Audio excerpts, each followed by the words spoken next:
what can we expect out of this tournament? And I guess in more detail, what can we expect out of our team, Canada, in the tournament in Australia and New Zealand?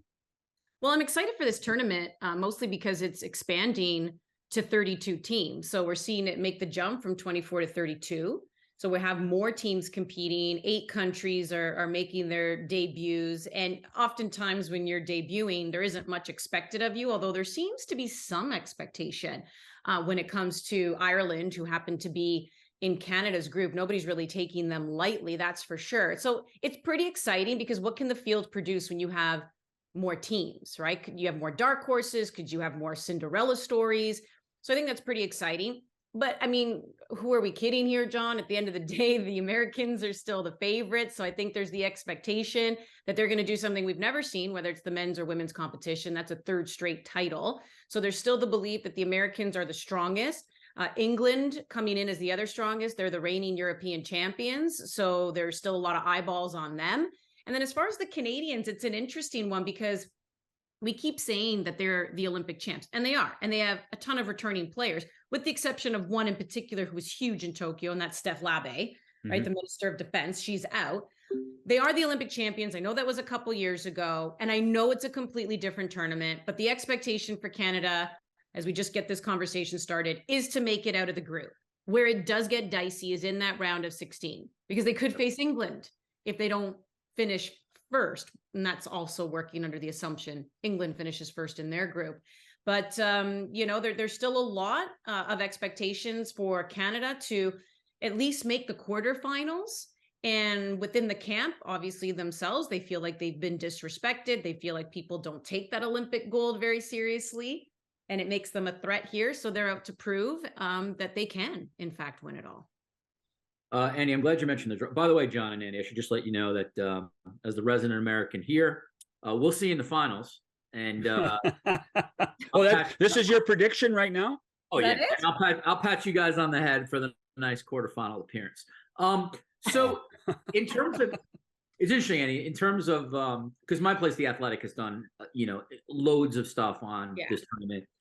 And what's interesting to me about the draw, and you mentioned it, is that Canada has a very tough draw with Australia, Ireland, and Nigeria. Yeah. And if you play this out, and I think Canada's in a good position in that you'd want Nigeria and Ireland before Australia, so you know what's ahead of you. But I think that game against the home country and a very on form Australia, to me, will be the game that I think determines how far Canada goes. Because as you said, if they can win the group, then they're, at least you could sort of see a path for them to go a little deeper in the tournament. I'm with you. If they finish in second, I think England is tough. So when you look at the tournament, at least for Canada, do you agree with me in that, like, that 3rd game really that's sort of the game of this tournament for them? Sure. And the last thing you want to do is going into that game with even your hopes of making it out of the group on the line. Right. Because Australia is strong. And Australia will have that home field advantage. And it's a completely different ball game at the World Cup when you have the home crowd behind you. I mean, I've been in those stadiums. You can't hear a thing, right? I mean, the noise is just like vibrating your chest and everything. The last thing you want to do is be in that environment where everybody is cheering against you. So you want to be able to go into that game, to your point. I mean, you still want to prove a point. You still want to be competitive, but you don't want to go into that game with your hopes of making it out of the group on the line. You want to be able to take care of Nigeria, obviously easier said than done. How will they fare against Ireland? Again, I feel like that's a little up in the air, but they should beat them handily. And it is worth noting, and I know it's, you never want to, this is why we watch sport. It's unpredictable. You don't know what the ending's going to be. But Canada has played both Nigeria and Australia recently. So they played the Aussies, I believe it was back in September, if my memory serves me correctly, but they actually played in Australia. They beat them both times. Then they played Nigeria. That was a win and a draw.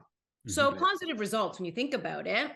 But again, even Bev Priestman, of course, saying all the right things that a coach is supposed to say. And she's like, well, that was then and this is now. And they obviously have different players on their roster, but they should take care of business really against Nigeria and Ireland. And, not to say that they're going to coast against Australia, but just know that they're going to go through and hopefully as that first seed. But that's tough. I mean, even though they beat Australia twice, There are some new faces on that squad. Sam Kerr, as we know, is one of the best in the world, and she's dangerous. And the Canadians have to score. I mean, I know you could probably ask about that, but that's the biggest issue with the Canadians. I think that's the one reason why a lot of people, pundits, are hesitant to say Canada can go all the way, because we still have yet to be convinced about their offense. Right. So, and just to be clear for everybody, the Nigeria-Canada game is Thursday night at 10:30 Eastern, 7:30 Pacific. We always have to give our Pacific time zone there. I have relatives lived out there. And then 6 days later, it's Ireland. And then 11 days after the tournament starts, it's Australia. So the time between games is probably ample enough for this squad to recover if anything needs to happen injury-wise. The question for me, Andy, is, Christine Sinclair is 40 years old now. Mhm. Is she slowing down? We know what she is. I think most people within the soccer sorority know who she is. Mm-hmm. But does she get enough respect on the world stage? Does she really? When I read and see and read about Richard's American team and all the stories about whether it's Megan Rapinoe or Mm-hmm. Alex. Alex I mean, Morgan. yeah, does Christine Sinclair get the press that she deserves? No, absolutely not. And the proof is there. This is not just us as Canadians saying this. This is the international leading goal scorer in the world. This is, somebody who's been top notch for years on end. She's won domestic titles. So she's won with the Portland Thorns. She was a 2-time Olympic bronze medalist before finally claiming that gold. And I guess the reason, a lot of people again will give is that the World Cup is a more prestigious tournament. It is a tougher tournament.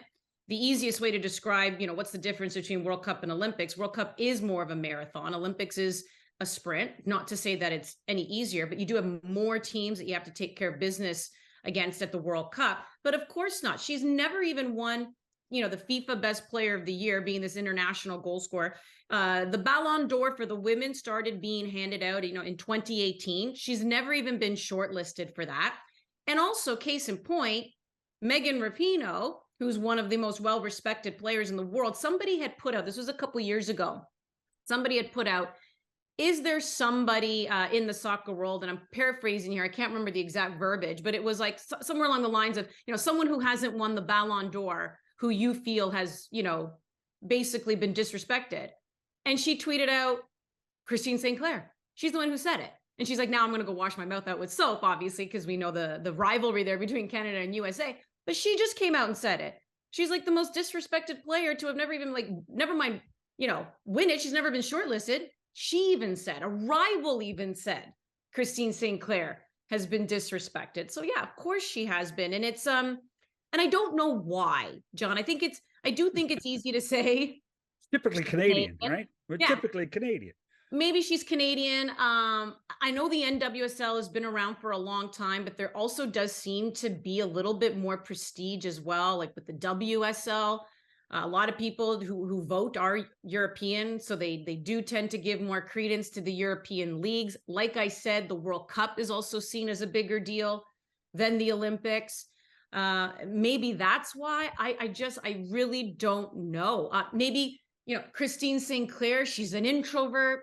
She doesn't like the media, doesn't like to be out there. So maybe for some people, like, she's kind of out of sight, out of mind in that sense, although I think that would be completely unfair. But I don't know. I can't, there are all the reasons I just gave you right there. But at the end of the day, yeah, disrespected. It's interesting that you said that, Andy.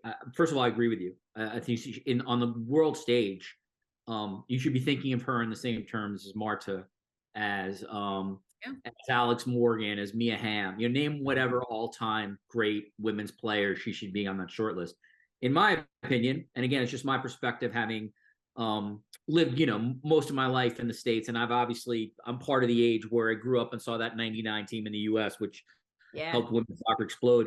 Christine Sinclair is hurt by the fact that she really, as Andy said, is an introvert, and that she's not someone whose opinions you're going to hear about different things. That's where Rapinoe and Marta and others are different, is that we do see them very much in media circles, even away from like the X's and O's of soccer. Also, Christine is not somebody who would have embraced being like a global icon. Like, she's not someone who wants to do like major North American commercials. She's popular in Canada, but trust me, she'd walk down the street in New York or LA, nobody would recognize her unless you were a big time soccer fan. So I actually think she's hurt by the fact that at her core, she's just a gamer who just goes out and loves the game and doesn't necessarily focus on the other stuff. But I think that has, if you care about like the marketing component of a player, I think it's hurt her, because I think if she was, as Andy said, more of an extrovert, I do think the general soccer fan would think of her in the same way they think of whoever you want to put on the all-time pedestal. So Andy, I think I don't know, maybe Christine wouldn't be bothered by that, but I think that's legitimately the reason why you don't think of her that way.